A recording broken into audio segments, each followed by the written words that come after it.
yo siempre tuve una presión de mis padres muy fuerte en todo lo que hago.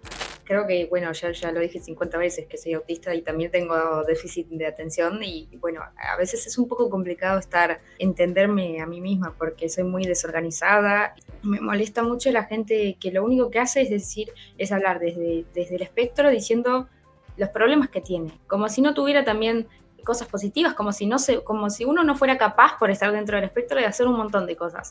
Y hay días que no sale todo bien. Hay días que me pongo nerviosa además y salgo y lloro. De alguna manera los videos que subo le llegan a un montón de gente y hay un montón de gente que me escribe que tiene ansiedad social o que tiene autismo también y me dicen que esperan que en algún momento ellos puedan animarse a hacer las mismas cosas que yo hago. Donde tenemos hoy, saludamos a bueno, vos corregime si hay algo que me faltó o me equivoco, que es Maru, creadora de contenido, comediante, comediante en redes y comediante también de stand-up y Sí. modelo, ¿es así? Sí, también soy modelo. Sí, correcto. ¿Y alguna vez hiciste alguna incursión como actriz o algo por el estilo? Yo vi que yo sigo tu contenido todos los últimos meses, aparte que es cuando más empezaste a pegar cierto boom, empezó a ver como aflorar un poquito más lo que es el algoritmo a tu favor. Y estuve siguiendo un poquito tu contenido y veo que cada tanto contás que fuiste a un casting, que hiciste algo del estilo. ¿Cómo te va en general con eso? Sí, estoy tratando de empezar más con todo lo que es actuación y hacer castings para comerciales. Me anoté en un curso de actuación frente a cámara, que ya hice un par de meses y estuvo bueno. Y generalmente me está yendo bastante bien. Hace poquito fui extra en Envidiosa. Ah, ¿sí? Sí. Pero para como extra, bueno, por ahí viste que ser extra, por ahí es como te tengo que buscar en algún lado, básicamente. O sea, yo supongo que saldré en el fondo comiendo asado, tipo, no creo que tenga mucho protagonismo, pero creo que para empezar está re bien, estoy feliz. Corregime, no me corrijas porque en realidad no lo recuerdo. Creo que vos tenías 21, ¿puede ser? ¿22? Hace 8 días cumplí 22, así que tengo Ah, 22. mira, no estaba tan mal. Entonces, vos tenés 22 años, sí, naturalmente a los 22 años, y aparte si estás arrancando, ya tener haber sacado un trabajo de extra, está muy bien. También es verdad que siendo actriz puede ser interesante el hecho de, bueno, esto con lo que vengo creando hype desde que empezó la entrevista, que es tu vida como creadora de contenido. Pero lo voy a desplazar un poco y voy a empezar con preguntas más sencillas para arrancar, que son más que nada para conocerte un poco y para ver por dónde nos puede llevar la conversación, que siempre arranco preguntando película favorita. Es una pregunta compli porque por ahí me dicen, no, favorita, no sé, favorita o muy importante para vos o que podrías ver 1 millón de veces. Uy, una película favorita. El otro día estaba pensando que cuando me preguntan esa pregunta nunca sé qué contestar. A ver, déjame Es pensar. un poco la gracia, ser como de que la gracia es que sea un poco una trampa. Ay, puede ser un anime que me haya gustado mucho. Es otra pregunta, una serie, así que tiene que ser película. Ok, una película. Mm. Puede ser cualquiera. Yo, de hecho, podría llegar a decir, si no tengo respuesta, tipo una onda peligro bebé suelto, porque la podría ver 1 millón o sea, cuando era chiquito, cada vez y de adolescente también. Yo la pongo ahora en la tele y la veo. Ya sé qué contestarte. Me A gustó ver. mucho Legally Blonde.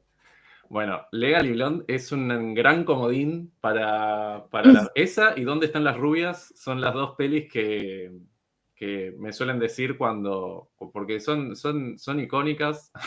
Bueno, Sí, es reconocida, pero yo por motivos personales me gusta mucho esa película porque la vi en un momento de mi vida que, por más que sea una película tonta, como que vos disfrutes así, también creo que tiene un gran mensaje y a mí me ayudó mucho en ese momento.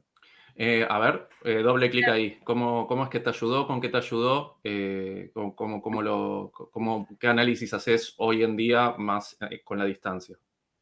Y mira, o sea, creo que suena súper tonto, pero yo cuando vi Legally Blonde era una persona que pensaba que maquillarse estaba mal, que cambiarse el pelo de color era tonto, que las modelos eran todas estúpidas y ahora soy modelo.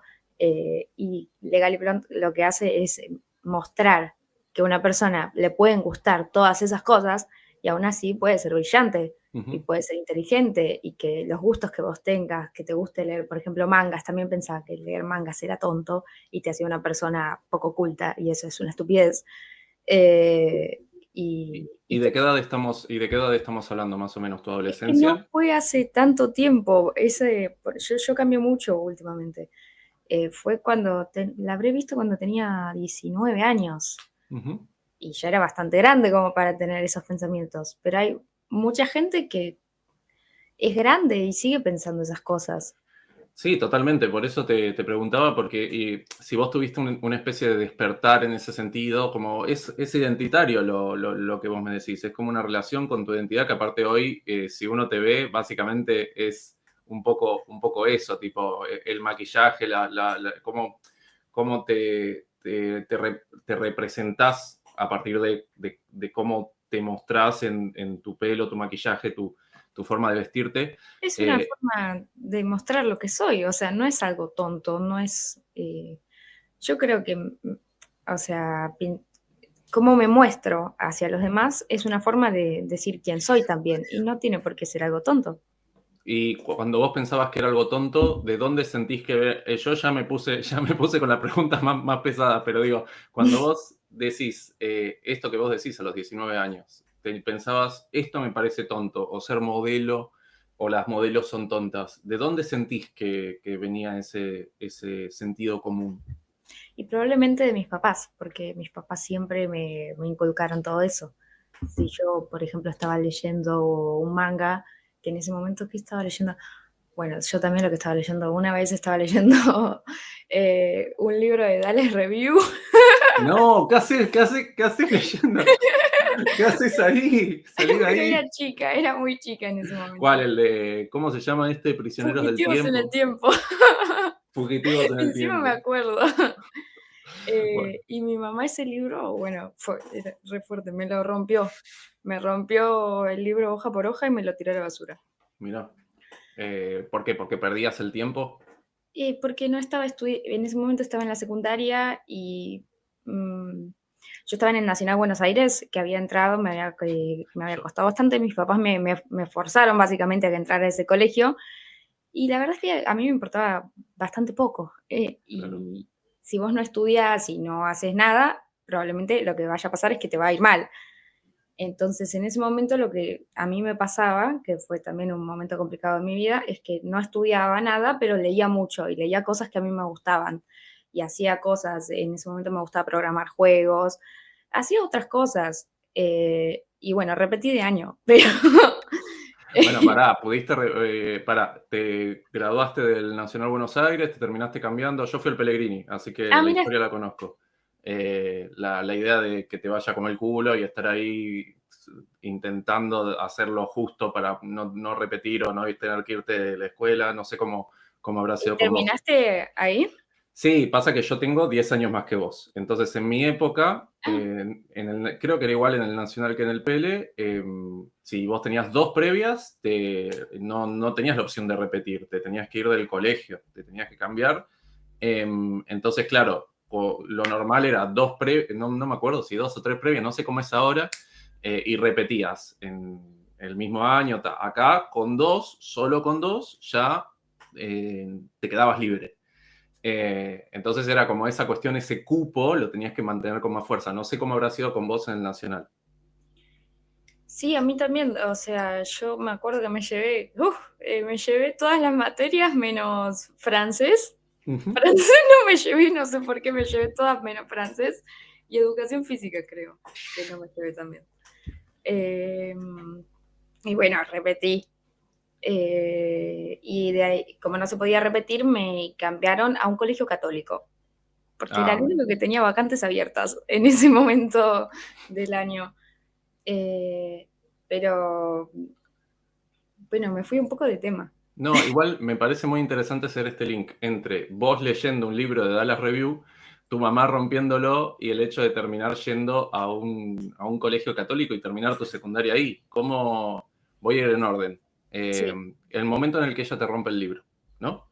Ujú. ¿Vos ahí en qué situación estabas? ¿Ya habías repetido? ¿Estabas por? ¿Cómo fue la cosa?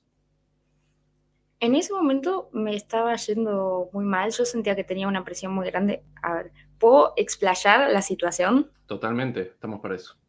Ok, en ese momento yo siempre tuve una presión de mis padres muy fuerte en todo lo que hago, porque a mí siempre se me dio muy bien casi cualquier cosa que yo intentara, y mis papás querían que yo me profesionalice en cada cosa que yo hacía. Ah, Y eso, capaz uno lo veía de lejos y dije, y ojalá tuviera unos papás así. Y no, la verdad es que eso genera un montón de problemas después. ujú, Yo en ese momento hacía atletismo y hacía telas y circo. Y todo eso me gustaba un montón, mucho. Y mis papás me llevaron al CENAR a que hiciera todos los días, de lunes a viernes, eh, que entrenara. Y ujú, llegó un punto donde yo dije, no quiero hacer más esto. Porque claro. a mí me re gustaba, pero no en... Y al mismo tiempo que yo iba todos los días, de lunes a viernes, a entrenar en el CENAR, querían que yo entrara al Nacional de Buenos Aires, que entré y estudiara todos los días para... Era una presión muy grande Ujú, en todas las cosas. También me gustaba mucho dibujar, iba a clases de dibujo y como se dieron cuenta que a mí me iba bien en el dibujo, me anotaron en una escuela que era doble turno después de la escuela para que yo me profesionalizara en dibujo también. Entonces era un montón y yo lo que pasó en ese momento es que me saturé, dije, quiero mandar toda la mierda y quiero solo hacer lo que yo tengo ganas. Y lo que yo tengo ganas de hacer no tiene nada de malo tampoco. Así que esa era la situación. y bueno, y una vez que vos, por todo esto de básicamente ser, eh, sí, no quiero definirlo porque lo delimito todavía. No, voy a ahorrarme opiniones, voy a simplemente escucharte y voy a preguntarte, una vez que vas a este colegio católico, cómo te fue ahí. Me da mucha curiosidad. Y cuando entré a este colegio, eh, lo primero que noté es la diferencia que había entre los chicos que conocí en el Nacional, que eran recopados, que tenían niveles económicos completamente y situaciones de la vida completamente distintas a lo que me encontré cuando entré a este colegio. Eh, la gente que iba a ese colegio tenía mucha más plata, vivía de una manera distinta, hablaba de una manera distinta y hacían cosas, o sea, ponele, en el Nacional a mí me chocó mucho cuando entré a primer año que la gente fumaba y fumaba marihuana también. Y yo era re chiquitita. Sí, Para sí. mí eso era como, no, está re mal. Y, y bueno, cuando me pasaron a este colegio, los chicos no hacían eso tampoco. Entonces, en ese sentido yo me sentí más tranquila. En lo que no me sentí más tranquila fue en que eran todos de derecha Mm, y eso fue como una de las cosas que sufrí bastante. Por el lado de la religión, yo no soy creyente. ujú, eh, bueno, no sé si soy creyente o no, soy agnóstica. ujú. Y siempre que escucho a alguien que fue a un colegio católico, escucho que cuenta cosas malas. Yo, por mi parte, creo que siempre fueron muy comprensivos con mi forma de ver las cosas. Así que lo valoro mucho de ellos. Me diste un pie que me encanta, que es tu forma de ver las cosas. ¿Cuál es tu forma de ver las cosas? En el aspecto de la religión, decís, En el que estás hablando acá y después veamos dónde terminamos, ¿no? ok. Y mira, en ese momento era como súper atea y me encantaba discutir sobre eso con todo el mundo. Y me acuerdo, te doy un ejemplo. Hicimos un trabajo para catequesis donde tenías que hablar de algún santo. Y yo creo que llevé al Gauchito Gil, porque porque no especificaron a qué tipo de santo. Y después, como extra, que se me ocurrió, nadie me lo pidió, pero yo mencioné a Maquiavelo. ¿Y qué pensaba Maquiavelo sobre todo eso? Eh, y la respuesta de la monja, porque la que nos daba las clases era una monja, fue, mira, me gusta mucho que lo que traigas esto, es una forma distinta de ver las cosas y me parece muy bien. Y creo que en otro colegio me hubieran mandado a la mierda. Eh, Bastante moderna la perspectiva para ser católico. Sí, sí, así que por eso yo valoro un montón. O sea, a pesar iba a decir, no, era un colegio católico, pero siempre fueron recopados, así que yo los tengo con cariño. De hecho, yo iba a las misas, porque había misas cada un mes, no sé, más o menos, y como me aburría mucho, y si no me dormía, era parte del coro y cantaba las canciones. Bueno, al final uno hubiera esperado que el traspaso, bueno, más allá de la cuestión ideológica, que supongo que el tema ideológico que te hizo pensar en algún punto, yo imagino si me decís son todos derecha, vos te identificás un poco más con ser más del lado progresista en términos generales, más allá de que hoy en día está bastardeadísimo, bueno, facha, progres en internet y ya es un meme. Pero bueno, Sí. nos identificamos por ese lado para ser más rápido. ¿Cómo es que te sentiste? ¿Te sentiste aislado en un punto o simplemente estabas todo el tiempo peleando, o discutiendo básicamente? Digo peleando con cariño, ¿no? Pero discutiendo, ¿cómo fue eso? Y era una discusión constante, pero yo, o sea, recalco que a pesar de que yo era una persona que cada cosa mencionaban algo en contra de mis papás, son sumamente peronistas, entonces también yo crecí con eso. Algo en contra de Cristina, de Perón, y yo salía y me ponía a discutir y no le bancaba ninguna a nadie. Ellos era como que siempre me tomaron como, La cuca. como sí, sí, La- la- la- la- malo, como que yo era esa y eso estaba bien. Bárbaro. Quiero volver un poquito a las preguntas más cotidianas y preguntarte sobre mangas, sobre el manga que estabas leyendo en esta época que haces, que evocás con tu madre, estos que tus viejos te venían leyendo y decían, ¿qué hace esta piba? ¿Por qué está desperdiciando así su vida? ¿Qué manga te gusta? ¿Qué estabas leyendo? ¿Qué estás leyendo? ¿Cómo es eso? A ver, ahora actualmente estoy leyendo Pum Pum y estoy casi terminándolo. Y me está gustando bastante. Ujú. Eh, y en ese momento veía mucho anime. Y en ese momento fue cuando empecé a ver anime y a leer mangas y todo eso. Siempre leí cosas bastante turbias. A ver, definí tu río. No voy a ver, déjame pensar otro ejemplo, porque estoy pensando lo que leía en ese momento. ¡Qué miedo! Pero era lo que más me llamaba la atención. A ver, Another me gustó mucho. Ah, Eh, no conozco, no conozco. bueno, Lo voy a buscar. sí, a mí me gustó mucho. Fue de los primeros mangas que leí Ujú. que me gustó mucho la historia. No sé si me gustó mucho porque era chica y capaz ahora lo veo y es una mierda, pero seguramente no, seguramente está bueno. Bueno, excelente. Y si tuvieras que decirme un anime favorito. A ver, mi anime favorito. Eh, Déjame pensar. Shingeki no Kyojin me gustó mucho, pero es como a ver, es como el más conocido. Déjame pensar. Eh, Me gustó mucho. Ay, el de Steins Gate. Steins Gate me gustó mucho. Ah, mira, tampoco. Mira, ahí de anime tengo más para decir y ese no lo vi tampoco. Mira.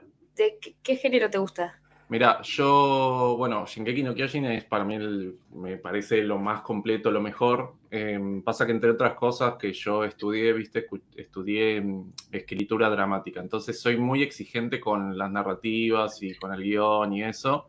Entonces, como Shingeki no Kyojin me parece que está demasiado bien hecho como para ignorarlo. Sí, sí. Y después así de anime, bueno, estoy muy copado ahora con Lazarus, que es del creador de Cowboy Bebop. Está muy bueno. No lo Eh, conozco ese. bueno, es como lo que hace el chabón, que es medio ciencia ficción, ¿viste? Nada, es muy bien animado, muy lindo. Y bueno, soy fanático, profundamente fanático, no es anime, me estoy yendo por la tangente, pero soy profundamente fanático de Arcane.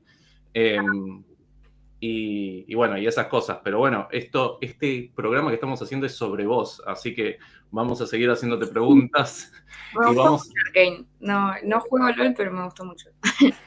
Es que la gente, viste, que fue tan buena Arcane que la gente empezó a decir que el LOL fue una publicidad de 12 años para Arcane, que me parece uno de los mejores chistes porque básicamente, de hecho, se dice, para mí, dudo que sea así, pero se dice que Arcane ni siquiera generó nuevos jugadores, o sea, la gente se quedó viendo Arcane y nadie se fue a jugar al LOL, y que por eso se les recomplica tipo hacer otra temporada, el financiamiento y bla. Y yo Pero ni no entonces, jugué LOL, pero me gustó mucho.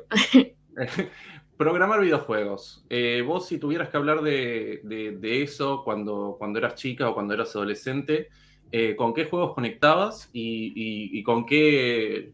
Doy un ejemplo. Yo cuando era pequeño modiaba el Guitar Hero para ponerle mis canciones, ponele. Y en esa época era re complicado hacer eso. Te estoy hablando del 2007, 2008. Era re complicado hacer eso. Tenías que hacer una movida de programación bastante importante. Pero bueno, yo tenía la fantasía de tener mi Guitar Hero con mis canciones. ¿Y vos con qué fantaseabas en ese sentido? Y mira, yo en su momento tuve con el profesor que teníamos en informática, vimos Scratch y después vimos Construct. Re bien. Yo me empezó a gustar hacer más cosas que las que hacíamos en clase y empecé a hacer juegos. Eh, no llegué a hacer juegos con otro programa, me quedé haciendo cosas con Construct, pero me gustaba mucho, la verdad que tengo como 20 juegos hechos y me anoté también en jams de competencias de juegos y de hecho con una vez llegamos a la final con un equipo. ¿Cómo es eso de jumps de juegos? O sea, ¿jugando o son esas que tenés que hacer un juego en... A ver, contame. La que nos habíamos anotado era la jam de, creo que hace 3 años más o menos, que había que hacer un juego con temática de biosustentabilidad, algo así era.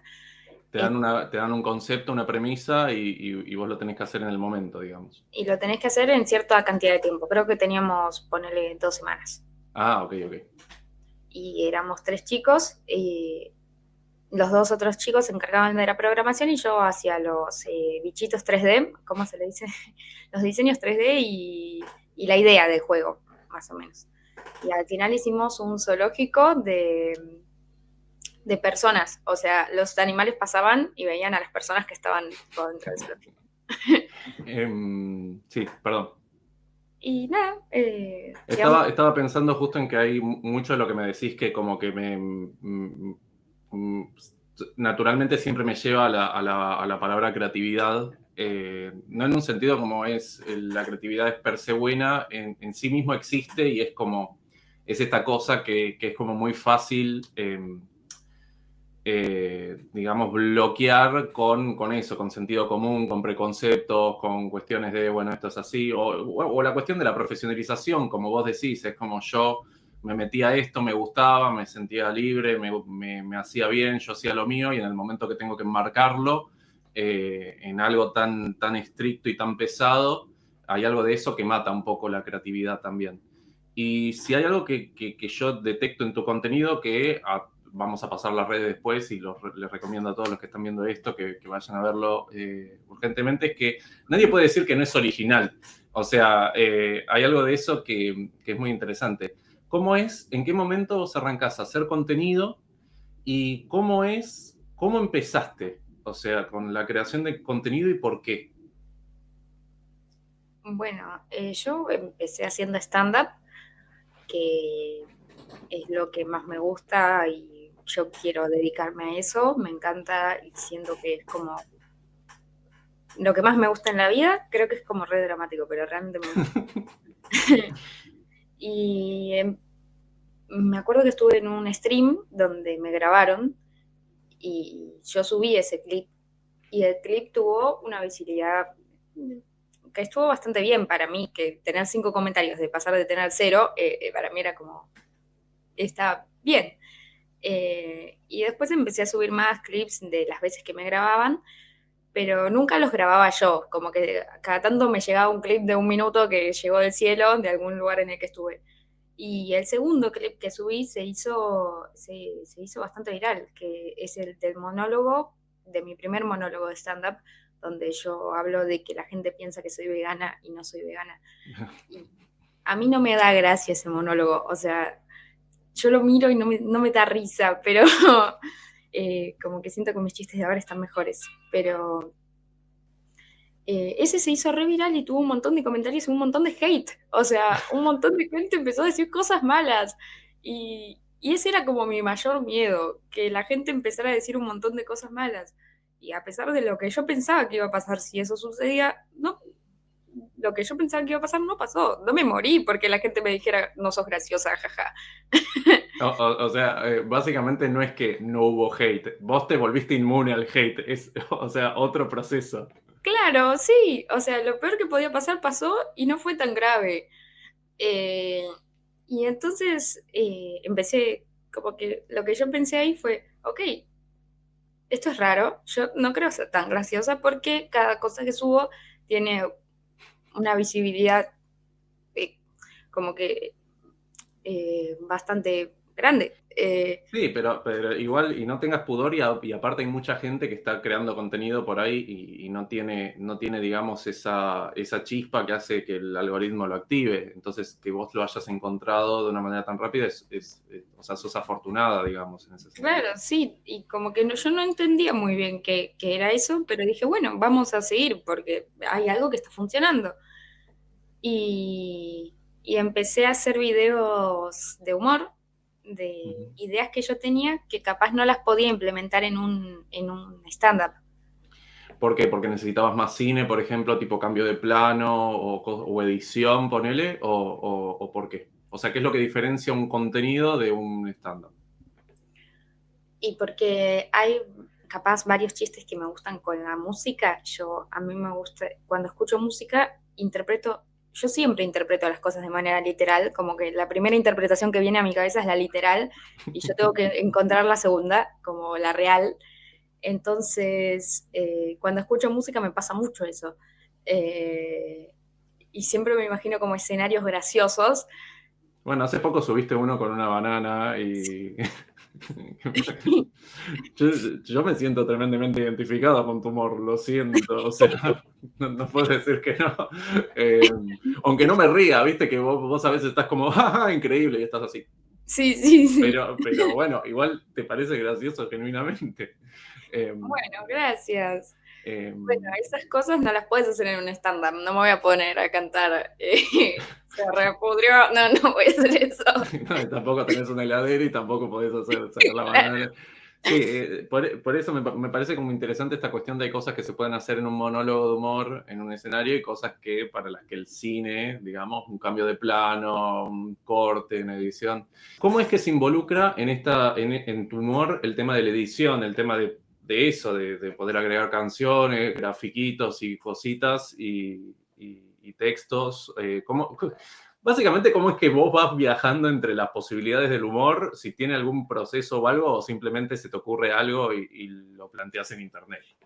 Ay, a ver, es que es muy difícil explicarte eso, porque es como que hacer un video, yo siento que es muy difícil, que la gente ve un video de 15 segundos, pero en realidad es como, por mi mente pasan 50 cosas al mismo tiempo y yo tengo que parar la cabeza para decir, quería este sonido para cuando aparece esta imagen. Y eh, es como algo que surge todo en el momento. Yo siento que mi mente es como un quilombo de cosas que pasan al mismo tiempo y yo Bien, tengo que eh, leer.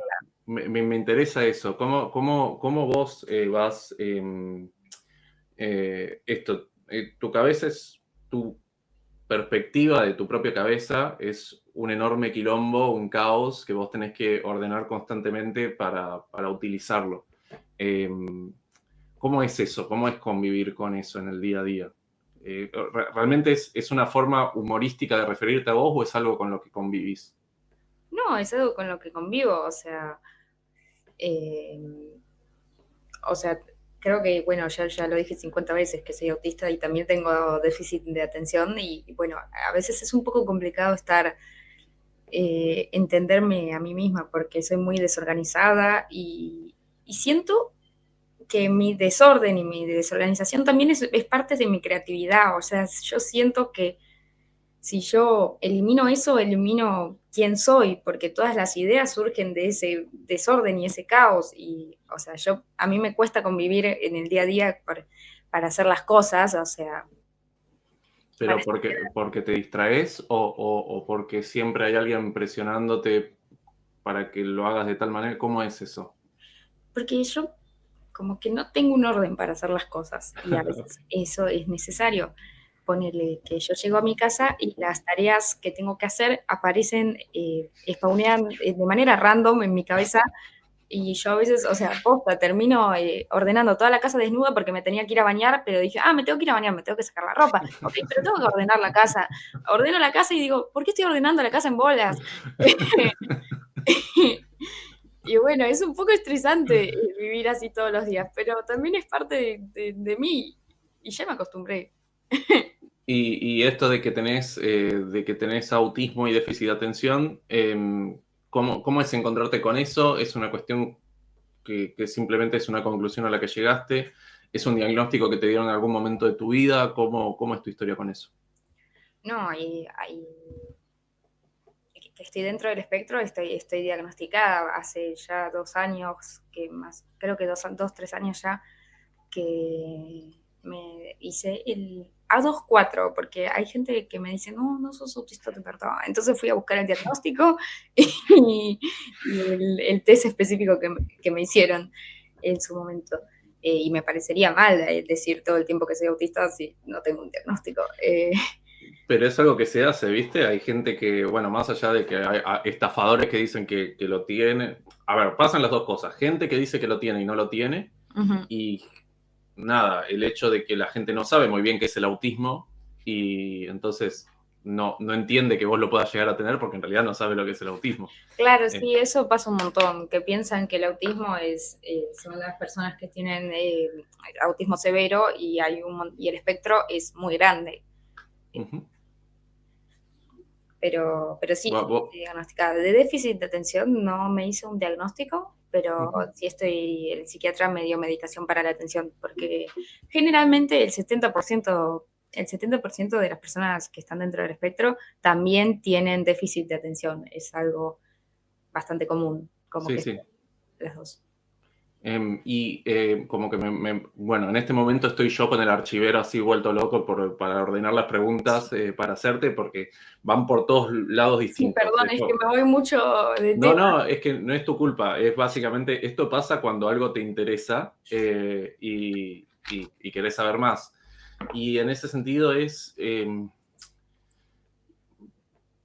hay mucho de tu humor en redes sociales que implica tocar temas que ya el hecho de animarte a decir esas palabras, muchas veces la gente puede creer que es buscarte una cancelación. ¿Cómo es el hecho de que tu contenido básicamente no tenga miedo a esto? ¿Con qué te encontrás de la respuesta de la gente y cómo llevas eso? A ver, o sea, yo no tengo miedo de nada de lo que hago porque yo creo que nada de lo que hago está mal y todo lo que hago tiene un mensaje y de hecho ese mensaje es positivo. Si Ujú, hay algo que me molesta es la gente que habla de autismo y lo muestra como un problema, o sea, es un problema, ¿no? Pero digo, eh, me molesta mucho la gente que lo único que hace es hablar desde el espectro diciendo los problemas que tiene, cuando tiene como si no tuviera también cosas positivas, como si uno no fuera capaz por estar dentro del espectro de hacer un montón de cosas. Como si uno no tuviera una visión, porque yo creo y pienso que eh, estar dentro del espectro me da una visión de las cosas que muchas personas no tienen y eso me permite llegar a muchos más lugares. Y yo creo que mis limitaciones no me impiden hacer nada que otra persona que no tenga autismo no pueda. Y muchas veces los videos que hablan de autismo muestran como que uno es incapaz claro. por esa condición de hacer un montón de cosas. Y te puede costar más.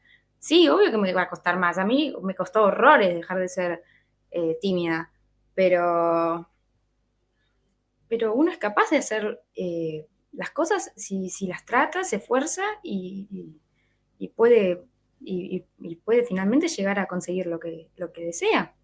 No, Y cómo es este paso de... y esta pregunta me acuerdo que me surgió antes de esta premisa de entrevista, simplemente cuando vi tu perfil por primera vez. ¿Cómo es? Porque vos también hablas de esto, el hecho de eso, ser tímida, ser autista o estar dentro del espectro, porque lo de ser autista suena justamente capacitista, ujú, estar dentro del espectro y subirte a un escenario eh, y, y mostrarte y estar enfrente de gente y exponerte a algo que supuestamente es una situación que en el sentido común sería una situación de peligro para vos. claro. ¿Cómo es eso? ¿Y cómo es que lo haces todo el tiempo? Y bueno, desde un lugar se empieza. A ver, los primeros videos que yo tengo donde estoy haciendo stand-up, algo que se ve mucho es que me tiembla la voz y que estoy muy nerviosa, que hablo Claro. rápido y agudo porque estoy nerviosa y no estoy actuando. O sea, me ha pasado las primeras veces que me presento que me va muy bien y me bajo y me dicen, qué buena actora que sos, qué buena actriz que sos. Y yo no les digo nada porque no tengo que explicar mucho si le digo algo a la persona que me dice eso. Pero no es actuación. También me ha pasado que hay personas que dicen, si tenés todos esos problemas, para eso no te subas. Si te cuesta tanto, para eso no te subas, para pasar vergüenza. Y yo creo que no estoy pasando vergüenza, estoy demostrando que se puede y que a pesar de todos los miedos y cuánto me cuesta, yo lo puedo hacer igual y me la banco, y me banco todo el miedo que tengo adentro mío y lo hago salga como salga. Y, o sea, si fuera por no ser graciosa, creo que soy graciosa. Entonces, Ujú. más allá de la combinación de todo, termina siendo algo positivo tanto para mí como para las demás personas. Eh, o sea, y la primera vez, hablando de cómo fue que yo pude empezar a subir un escenario y no morirme en el intento, Ujú. eh, la primera vez que me subí, que fue la muestra de, del curso que estaba haciendo de stand-up, Ujú. yo estaba súper nerviosa, me transpiraba, hablaba muy rápido, se me olvidó todo el monólogo de lo nerviosa que estaba y realmente me cuesta mucho, o sea, mirar a los ojos a la gente, mirar las caras que ponen mientras yo estoy, o sea, es difícil de explicar para una persona que capaz no le pasa al nivel que a mí me pasa, pero para mí era un montón. Y pasó la primera vez y pasó la segunda y nunca dejó de darme miedo, pero empezó a ser más fácil hacerlo. Eh, que eso es justamente lo que se recomienda para las personas que sufren de ansiedad social, exposición. No vas a Mira, dejar de tener miedo, pero te va a costar menos cada vez. Y eso es cierto. Yo a día de hoy, yo pensaba que era una mentira eso, porque el psicólogo me decía, ¿te cuesta hacer amigos? Bueno, andá y habla con gente en la calle. Y yo decía, no, eso es mentira. ujú. Sí, sí, es polémico, es polémico. Por lo menos es polémico. Sí, o sea, pasa que tenés que entrenarlo mucho, hacerlo Ujú. muchas veces. Una vez, una chica, cuando me bajé, y hay días que no sale todo bien, hay días que me pongo nerviosa además y salgo y lloro. No me pasa muy seguido, pero cada tanto me pasa. Y es una lucha constante contra eso. O sea, y yo lo que quiero mostrar no es que me cuesta, es que yo lo intento y puedo hacerlo. Y a pesar de todo el miedo que me causa, lo hago igual. Y que vos, si a vos te pasa lo mismo, vos también podés, porque yo puedo. Entonces todos pueden. Eso es lo que yo trato de mostrar desde el lado positivo siempre. Eh, Eh, que quedó una idea suelta que mencionaste a una sí, chica. sí, perdón. Que una vez me puse muy nerviosa, salió bien el show igual, pero cuando me bajé ya era como el show número 60 no sé. Ya habían Claro. pasado muchas veces.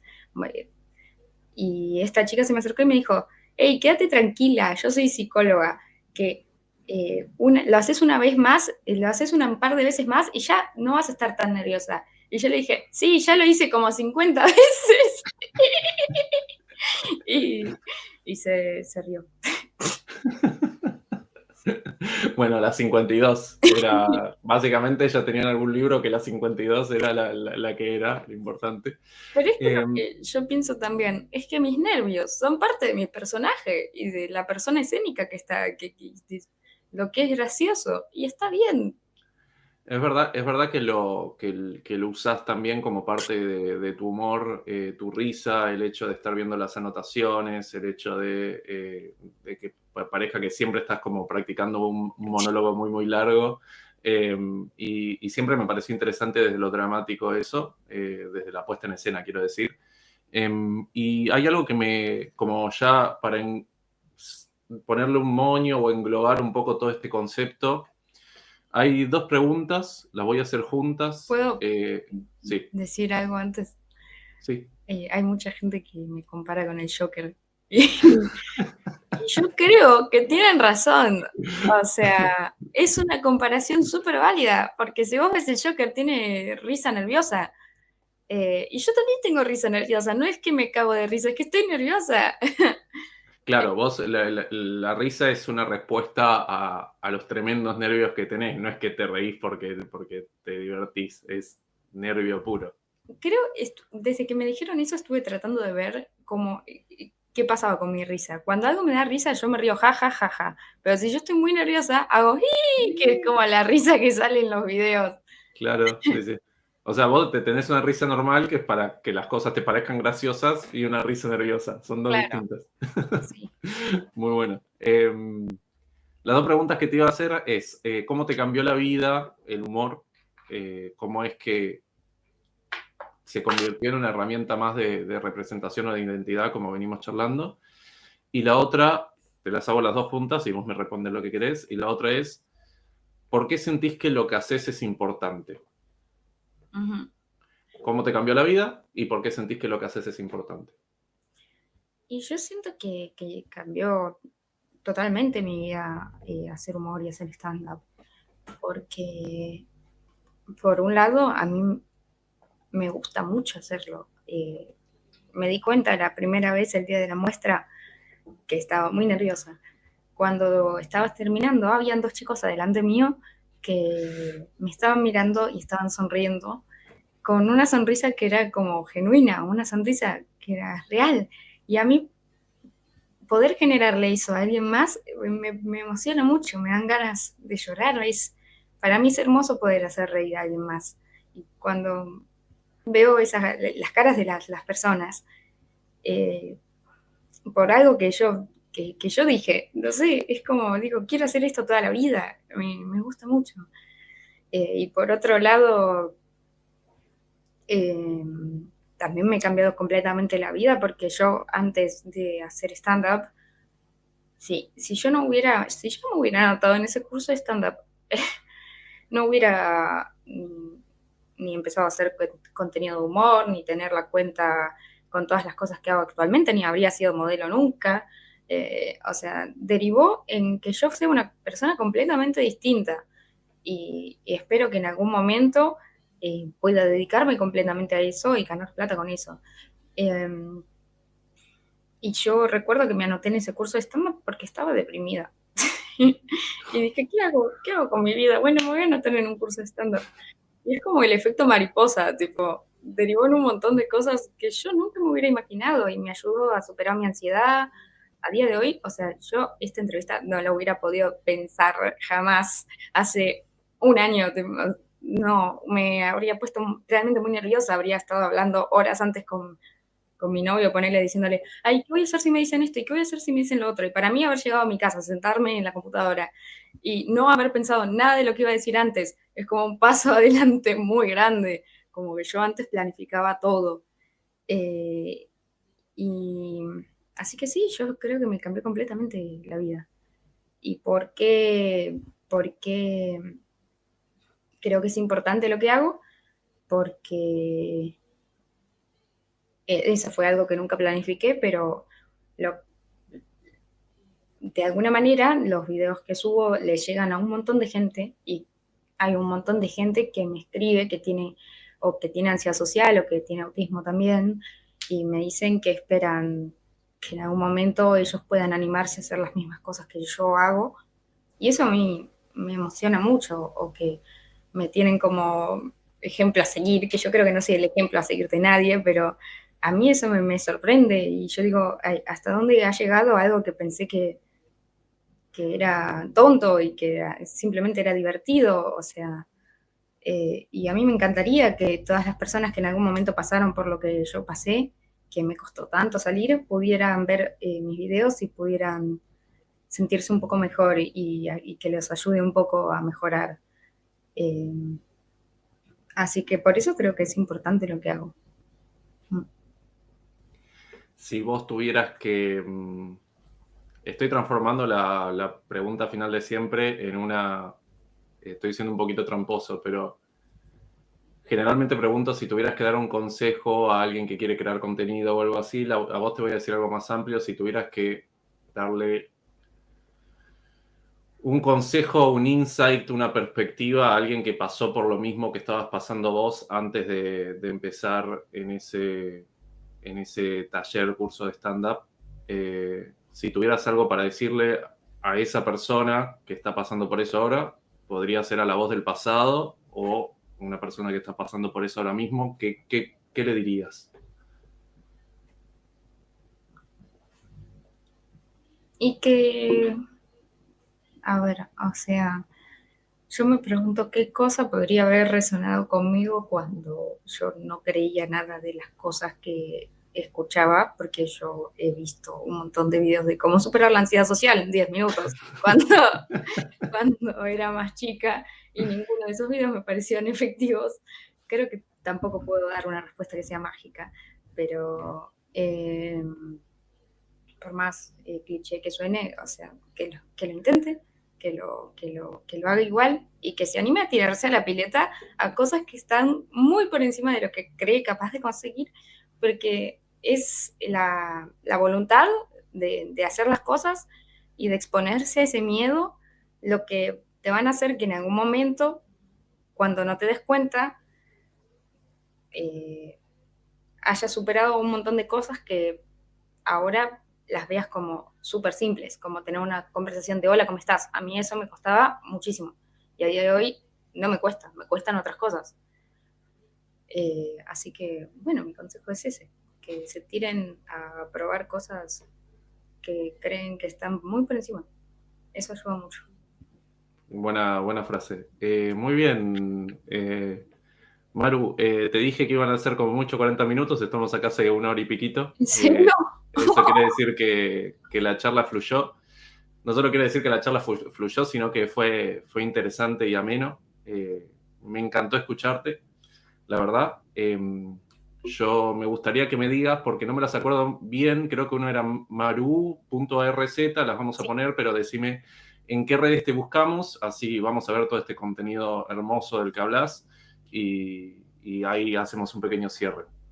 Ok, bueno, me pueden encontrar en maru con w.arz y jaja.soymaro. Uno es como el tuyo, el general, el de Maru RZ es el tuyo general y el otro es específicamente de comedia, ¿no? Sí, solo de humor. Perfecto. Bueno, muchísimas gracias por estar acá, Maru. Muchísimas gracias a todos por vernos. Y nada, no hay un cierre en particular para esto más que saludar y agradecer. Así que nada, muchas gracias, Maru, de verdad. Bueno, muchas gracias a vos por Muy linda invitarme. entrevista. Y nada, eso. Muchísimas gracias a todos. Chao, chao.